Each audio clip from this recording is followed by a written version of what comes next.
ko akenshi hari igihe ushobora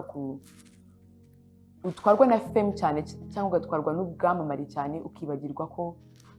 uri umuntu ugomba gufata umwanya wawe ngo witekerezeho ubashe kudiringa n'ubundi buzima ugasanga uri kugendera kuri pressure yo kugira ngo ubeho neza use neza bakuvuge neza urinde neza ubyine neza se cyangwa indi career waba urimo muri creative industry ugasanga nyine ubwo bwamamare bugusha kuri pressure utabashije gusporta cyangwa mu buzima wowe tubashije kwafodinga muri ako kanya ugasanga mentally biranakwangiza ari n'igihe wifuza ibintu bikuruse ugasanga kandi dushoboye kubyafodinga nyine ugasanga uhora uri distracted mu mutwe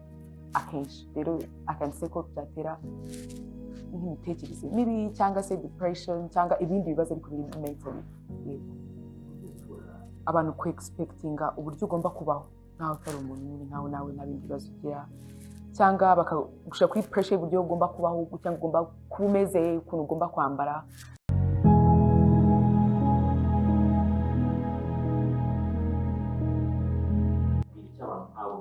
mba numva batakabitekereza cyangwa babyifuze kuko ibyo mubona n'ibyo abantu babahereza niko kazi kabo nyine nibyo niko abashaka ko mubona ko asa ko yambara uko avuga akenshi hari abantu usanga actually internet nawe ngira ibice bibiri hari good side and the bad side ariko nabonye ko ahanini abantu bayikoresha mu buryo bubi cyangwa se ugasanga umuntu yirekana uburyo atari agakora ibyo adashoboye wenda ugasanga ndi gupostinga ndi kurya inkoko kandi musinzwe n'ibishyimbo nta bushobozi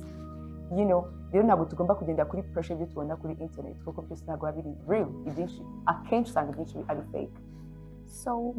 inama yanjye arindi muri ubuzima mubashije kwafodinga kuko it's the only good nicyo kintu cyonyine kiri real kandi